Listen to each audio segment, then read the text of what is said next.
All right, so we're going to keep going with What Do You Know, Part 2. And I need someone who identifies as Hispanic or Latino or Latina. Tell us something about the border wall. And remember, you were here last class, right? Yeah. So remember, this is you. You got 3 minutes to just say something that you know about the border wall. And what it means, and like what you think people should know or what you know. I think it's a division that Trump is trying to make because he thinks that us Latinos are like dangerous to America. But that wall already exists, though. He's just trying to make it bigger. And I don't know what else about it. It's just a wall. It's a wall. Well, but it's also like making people think of like it's trying to secure, like, so I don't know how to say it, just like make them stay in here. But we all know that walls don't work because World War II, there was a wall already. Okay, so when you say it already exists, what do you mean by that? There was a wall already trying to divide two kinds of people. Uh-huh. Okay, so how does the wall affect or impact people in Venezuela? Not at all. Not at all? No. How is that, or why is that? Well, we're further down, so we don't cross the border like that. We don't walk all the way from my country here. Uh-huh. We try to fly in. Uh-huh. Okay. So who's got a question? How does it make you feel, like, as a culture, that like someone just thinks you're terrible and like they don't want you here? Like, does that like get reflected in society at all? Well, I don't feel like that. Like, I came here legally, so I don't have any issues. But I do think that sometimes they just like associate Latinos with like bad things and just like poor people trying to come to the U.S. to find better opportunities. Mm-hmm. Which we're trying to find an education here, but most of us are not. Well, I am because Venezuela and stuff, but most of other Latinos are not trying to come here and just stay here. Most people just want to go back to their countries. So you're Venezuelan. Are you here just to study? No. So, okay. All right. Yes. Yes, ma'am. You said you came here legally. Like, was that process hard? Like, is that something that's like, is it something that you were okay going through? Did you think it was a very long, strenuous process that you can understand why people are avoiding it and coming through, like, over the wall other ways? I don't think it was hard. It was just like annoying because you have to like find a lot of paperwork and just go to the place like really early, make a long line. And there's, depending on like what your papers say, it's easier or not. When I went to get my visa, I got accepted, but all the people that were like in the room with me got denied. So. And how did you get accepted and they get denied? I don't know. That's just depending on the guy that gets you. Yeah? Yeah. Do you find it unfair that there are people coming in illegally while you did the proper way by coming in legally, and there are other people coming in illegally and effectively cutting the line? I don't find it unfair because we have different opportunities. People who are coming legally here, they just don't have the opportunities to do that process because they know they probably will get denied because of your like economic background and stuff. Because you're not able to stay here without working illegally. I need someone who is, how about now, Asian from the subcontinent, but born in the United States. So Asian Indian, but born in the United States. Who do we have? All right, so I was born in India, but my dad, he was getting his postdoc at Chapel Hill.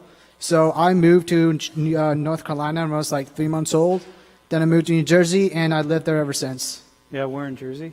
It's like by the Lehigh Valley area. All right, man. Ready? Here's yours. Oh, boy.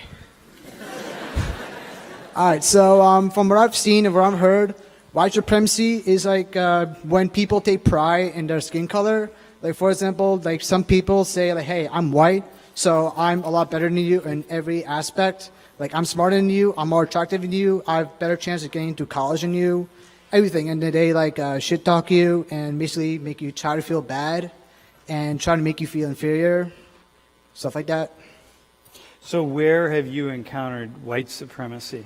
I personally haven't really encountered white supremacy that much, but my best friends definitely have. Like, my friend, he's Filipino, and he told me at the gas station, he had a bunch of like white guys and saying like go back to Asia or stuff like that. And my friends, he's like a really level-headed guy, so he didn't really let it get to him. Uh-huh. Yeah, and I personally really haven't experienced it that much from where I grew up. So white supremacy is like, well, hang on now. It's like an ideology. It's like a belief. Like it's like Belief? you believe that your white skin gives you an advantage in the world. Like they just from your skin color, not your intelligence, not like your hard work, your work ethic. Literally just your white skin. all right, man. Who's got a question? Yep. Do you think there's a difference between being a white supremacist and just being racist? I guess I think so. Yeah, because being a white supremacist, you can be a white supremacist and a racist. But I know some people who are racist who are not white. Like this one couple guys I know, they're like Chinese, and they're saying like how I belong in tech support, or that I'm Indian and I'm like too smart, even though in reality I'm really not that smart. Yeah. Yeah. So how does it feel like if when you're in like in a community full of white people, like does it feel like you're unwelcomed, or does it feel like I'm sorry, man. I'm gonna have to ask you to repeat the question. I didn't really hear you. it's like do you still feel like unwelcomed in the community these days, or is it like what does it like feel like with white supremacy? I personally don't really feel unwelcome. Like ever since coming to Penn State, I never really had to worry about people like making me feel unwelcome just because of who I am or just because I'm Indian. So like personally, I really have not. That's good. Cool. All right, man. Well, you're welcome here, my friend. Thank you, appreciate it. Yeah. Have you ever had any racist, to quote, racist experience happen to you? I've been stopped by the cops a few times. And Were you speeding? No, we were literally just biking behind a Target, and they stopped us because they thought we stole an iPhone, and they kept us there for like 45 minutes. I was like 16. I was crapping my pants. I literally just wanted to go home and eat my mom's dinner, but no, I was stopped by the cops. And then they like kept us there for like 30, 45 minutes asking like, hey, like where you guys going? Did you steal a phone? Yeah. And like I was like, dude, I'm just trying to go home. And then they let us go after 45 minutes. Then he came back. But they told us, yo, we actually got the guy. So, and then I got to go home. Oh, yeah, so that's cool, man. All right, bro. I know you said you didn't like experience a lot of racism, but would you say there's a lot of effects of racism throughout society that aren't explicit but implicit that affected you? I guess so, yeah. Like, for example, my name is Abhishek, and it's like Indian, so that can probably like, there could be some bias already because you haven't met, like some people haven't met me, but they can like already be biased against me. Like, if like, for example, they're like picking people for like their teams and they see a name called Abhishek, they're like, yeah, hell no. Because like he's Indian, he probably doesn't know a lot about the United States, stuff like that. So how can I tell he's going to be stupid? Someone who's really into football, but from like the DC area, maybe. Tell us about that word. The word. Tell us about it. The word, not the team. It's a word, not a team. No, I'm asking. Yeah. Tell us about it. Redskins.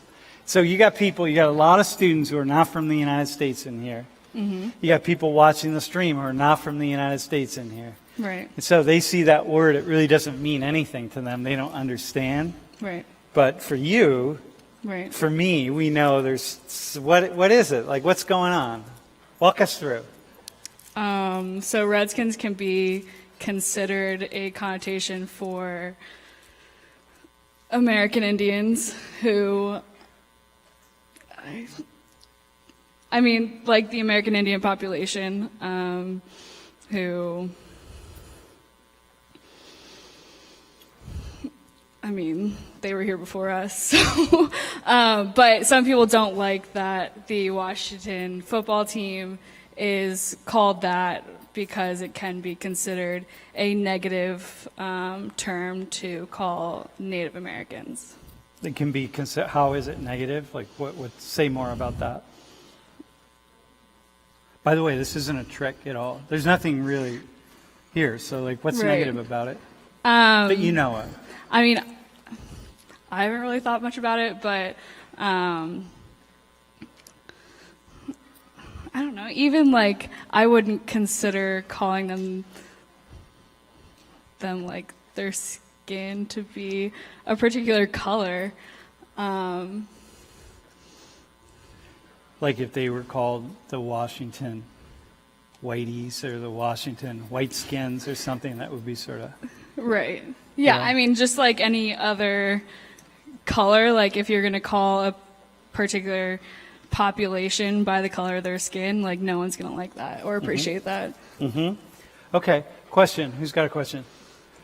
In the past, you've seen how, people were petitioning to, get the Redskins name changed because they thought it was offensive. And what are your personal feelings about that? Do you feel like that they need to change, or do you think that they can stay the same? I would sympathize with people that want to change the name just because, just like anything else, like people take offense to things, and especially that population of people wouldn't want to necessarily have, like, I don't want to make an example of something else, but like no, okay. So if we were called like the Washington white supremacists, like I would totally be against that too. But I completely understand why people don't want the Washington Redskins to be called that, and it's hard because it's been around so long and it's been a part of the NFL for so long, and people are now speaking up about it, and I will support them in that. Cool. Who else? Anyone else have a question? If they were to change the name, would you personally be mad? No. Okay. As long as they're not taking away our football team, like the name, okay. like the name is irrelevant.